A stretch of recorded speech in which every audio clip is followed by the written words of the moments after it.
Morning, folks. So,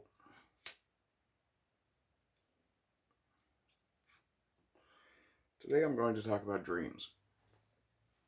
And in this case, I'm not speaking metaphorically, I'm talking about actual dreams, the ones we have at night. Dream interpretation has been around, for at least, it looks like 2,200 years. The first books that I found referenced when I did a quick bit of research about this was by a fellow who I believe was named Artemidorus, Roman fella. Anyway, give me just a second here. But the whole point of this video, Artemidorus, who wrote Onerocritia. Onero, for those who don't know, is the Latin. Is it Latin? I think it's Greek. It says he was Roman, so I'm going to assume Latin. But Onero is the assumedly Latin prefix for dream.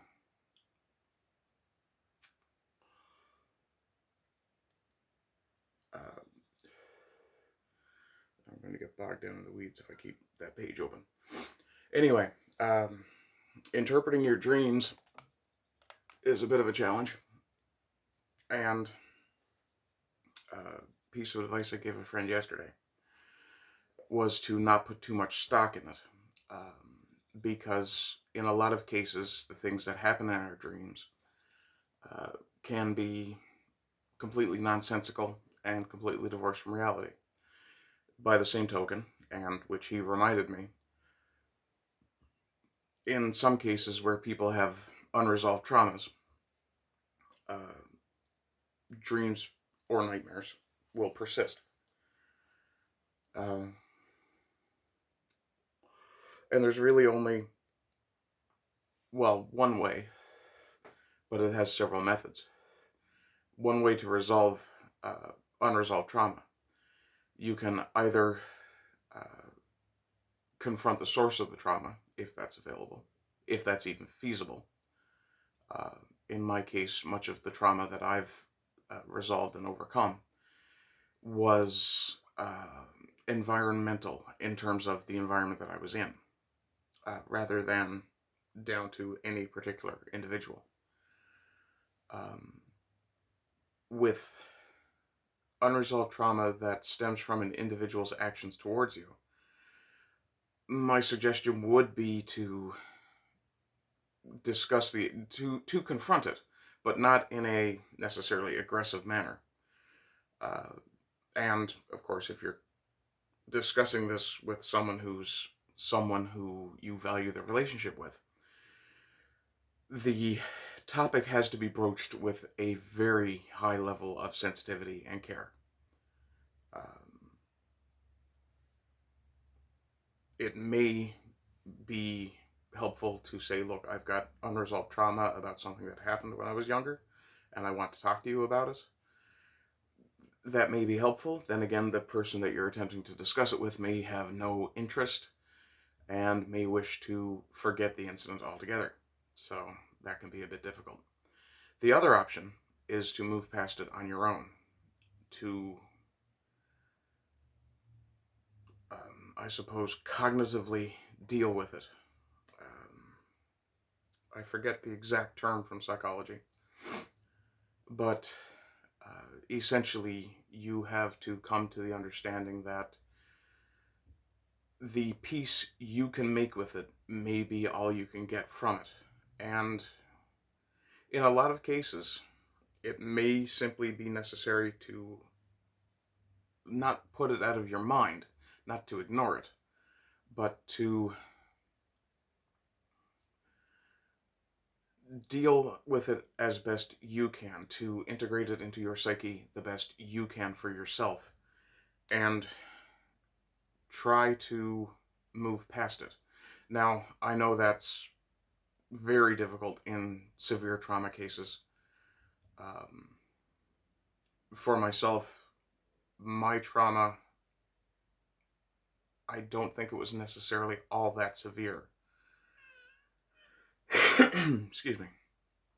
And I got past it relatively quickly, but it did take years. And trauma is never really, really gone. That's the thing with dreams. Random things can trigger memory. And like Jung said, Freud. One of Freud's great breakthroughs was the revelation of the fact that often a lot of the memories and experiences that we have aren't necessarily accessible to our conscious mind. And while Freud did seem to, or at least stereotypically seems to have been hung up on the idea of unresolved sexual issues, go figure, he was German.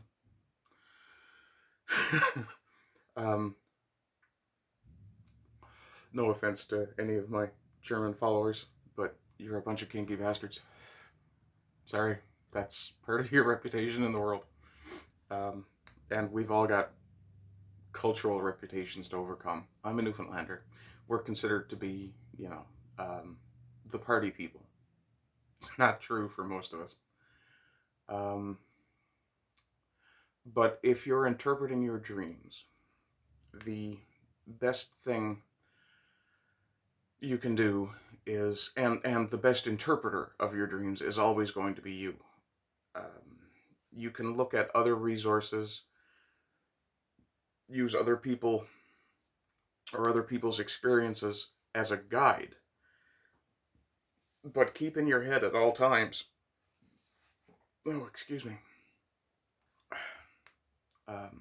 keep in your head at all times that their experiences are not the same as yours and cannot be the same as yours. Dream interpretation is a highly personal pastime. And while there are not even universal, but while there are some very strong commonalities to dreaming. For example, the idea that if your teeth are falling out, you feel powerless in some aspect of your life. If you dream that your teeth are falling out, rather. Yeah, I could see that, possibly. But if I were to dream that my teeth were falling out, I would wake up and think, okay, maybe I have a dental problem. But that's me. I've never had that particular dream about my teeth falling out. Nor have I had the dream where I did the whole in school naked thing. Never had that one either. And there are dream-like experiences that all people share. That's evolutionary holdovers. That one experience that I'm sure every single human has had, and if you haven't had this, please let me know, because that says that that evolutionary holdover is kind of dying out. But you'll be just starting to fall asleep and you'll jolt awake. And you'll have just that split moment of feeling like you're falling. That's actually from our species' time dwelling in trees. Now, I know there are some people out there who are going to say, oh no, we didn't descend from monkeys because they're still monkeys. Fuck off. Don't be twits. Okay? If you don't believe in evolution on a religious basis, that's up to you. You should probably stop watching my content because you're never going to enjoy it and you're just hate watching at this point.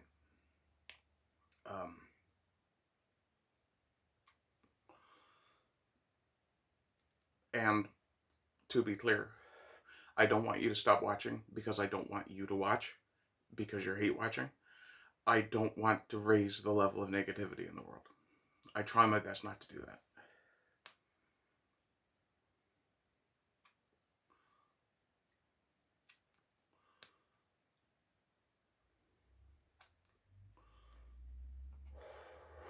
Yeah, I'm sure it's very exciting watching me finish off cigarettes. Dream interpretation. When humans dream, we often have disjointed, disconnected images. Often they can be absolutely divorced from reality. The teeth falling out dream, for example. but quite often they can be wake-up calls to deal with an unresolved conflict or unresolved trauma. In some cases, some trauma can't be dealt with. That's one of the first things we have to accept. Some things simply have to be accepted and moved past. It's the moving past that can be a challenge, and I understand that. One of the sources that was cited in an article I just read about dream interpretation was Edgar Casey. Now, Edgar Casey was essentially a sort of psychic in the mid to late 20th century, if I recall correctly. And while the content of his dream interpretations tended towards the attempted prophetic, some of his techniques, I suppose, for interpretation are valuable. One of the things he was very strongly discussing was the collective unconsciousness, which was actually something from Jung as well, if I recall. And if I recall correctly, there's a quote from him that basically did a bit of a takeoff on Freud. One of Freud's famous sayings was, sometimes a cigar is just a cigar. And in the case of Cayce, one of his sayings, if I'm recalling the quote correctly, was essentially the same thing, but it was, sometimes a dream is just a dream. And there's still a great deal we don't know about the human brain. A very great deal. But it does appear that what the brain is doing on a mechanical level, biological mechanical level, is defragging, in a sense, when you dream. Sorting memories into, and I would guess this is based on the intensity of the experience, it basically determines what should be kept and what can be kind of put in cold storage, in a sense. What should be kept top of mind, rather.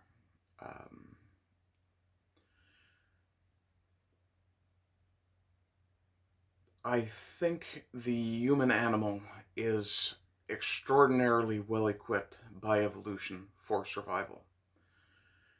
And while I'm sure evolution didn't intend to gift us with... sorry, I'm anthropomorphizing and I don't mean to. But I'll let it stand because it does make a good metaphor. But while evolution probably didn't intend to empower us to deal with our own mental health, one of the things that paying attention to our dreams gives us the ability to do is to take stock of our situation, our state of mind, the things that are bothering us. 14 minutes. I'm being a bit careful because I don't want to say something that will send someone down a wrong track. I'm no medical expert. I'm just basing most of my statements on my personal experiences and the wisdom I've gained over the years.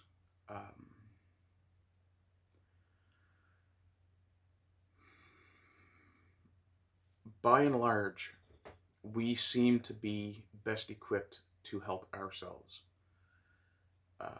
And especially in the case of dreams, I think that, well, obviously I think that we are our own best interpreter of our dreams, of the meaning of our dreams. But also,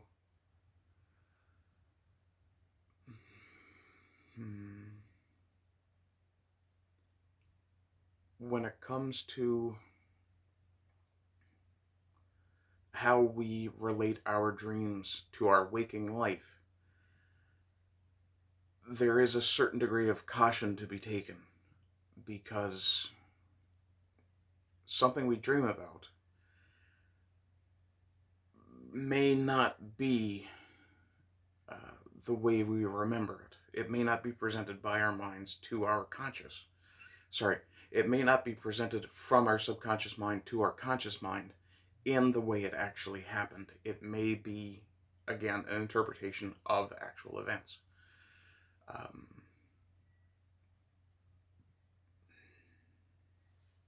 Excuse me.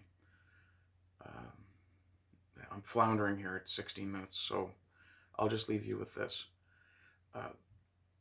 When you are attempting to determine the meaning of your own dreams, and one of the best things you can do when you wake up from a dream that is memorable is write down every detail you can, even just jot notes, and try to keep the memory itself of the dream cycling through your head so that you're not losing too much. Be extremely careful of adding detail, of interpreting while you're doing these notes.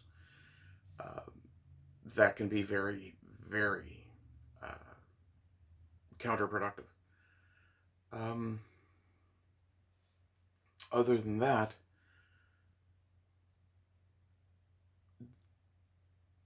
don't be afraid to ignore it. Sometimes a dream is just a dream. Anyway, love you all. Take it easy. I'll talk to you later. Bye-bye.